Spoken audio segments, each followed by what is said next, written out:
Voice of Tamil 24. மதுரையில் பிறந்திருந்தாலும் தனது 11 வயது முதல் துபாயில் வாழ்ந்து வரும் நடிகைதான் நிவேதா பெத்ராஜ். கடந்த 2016ஆம் ஆண்டு வெளியான ஒரு நாள் கூத்து என்கின்ற திரைப்படத்தின் மூலம் தமிழ் திரையுலகில் அறிமுகமான இவர் கடந்த 2017ஆம் ஆண்டு பொதுவாக என் மனசு தங்கம் என்கின்ற திரைப்படத்தில் பிரபல அரசியல் தலைவரும் முன்னாள் நடிகருமான உதயநிதி ஸ்டாலின் அவர்களுடன் நடித்திருந்தது குறிப்பிடத்தக்கது. தொடர்ச்சியாக கடந்த 8 ஆண்டுகளாக திரைத்துறையில் பயணித்து வரும் அவர் குறித்த தகவல்களை சில தினங்களுக்கு முன்பு ஒரு தனியார் தொலைக்காட்சியில் பேசிய பிரபல அரசியல் விமர்சகர் மற்றும் பத்திரிகையாளர் சவுக் சங்கர் வெளியிட்டிருந்தார். அதில் உதயநிதி ஸ்டாலின் அவர்கள் தனது தீவிர ரசிகை ஒருவருக்கு துபாயில் 50 கோடி மதிப்பில் வீடு ஒன்றை வாங்கி கொடுத்திருப்பதாக கூறினார்.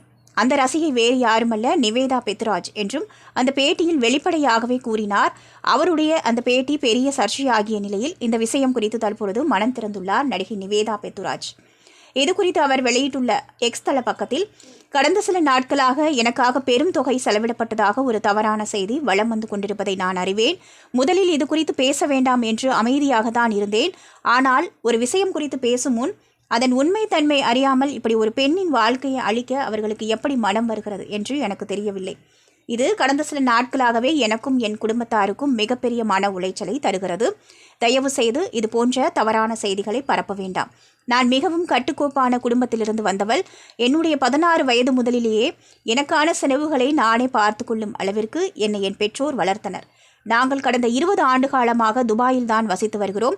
இன்னும் அங்குதான் வசித்து கொண்டிருக்கிறோம். திரைத்துறைக்கு நான் வந்த பொழுதும் கூட யாரிடமும், எந்த தயாரிப்பாளரிடமும், இயக்குநரிடமும் அல்லது ஹீரோவிடமும் நேரில் சென்று நான் வாய்ப்புகள் கேட்டதில்லை. நான் நடித்த 20க்கும் மேற்பட்ட படங்களும் என்னை தேடி வந்த வாய்ப்புகள் தான். துபாயில் கடந்த 2002ஆம் ஆண்டு முதல் நாங்கள் வாடகை வீட்டில்தான் வசித்து வருகிறோம். மேலும் இந்த விஷயத்தை நான் சட்டப்பூர்வமாக எடுத்து செல்ல விரும்பவில்லை. காரணம், பத்திரிகையாளர்களிடமும் இன்னமும் கொஞ்சம் ஈரம் அவர்கள் மனதில் மீதம் இருக்கும் என்று நினைக்கிறேன். தொடர்ச்சியாக என்னை குறித்த அவதூறான செய்திகளை அவர்கள் பரப்ப மாட்டார்கள் என்ற நம்பிக்கை எனக்கு இருக்கிறது. பத்திரிகையாளர்கள் என்னை குறித்து சில செய்திகளை எழுதும் முன் அதனுடைய உண்மை தன்மையை அறிந்து எழுதுமாறு தயவு கூர்ந்து கேட்டுக்கொள்கிறேன். உண்மை என்றுமே வெல்லும் என்று அவர் அந்த பதிவில் கூறியுள்ளார். நீங்க பார்த்துட்டு இருக்கிறது Voice of Tamil 24. Like, share and subscribe.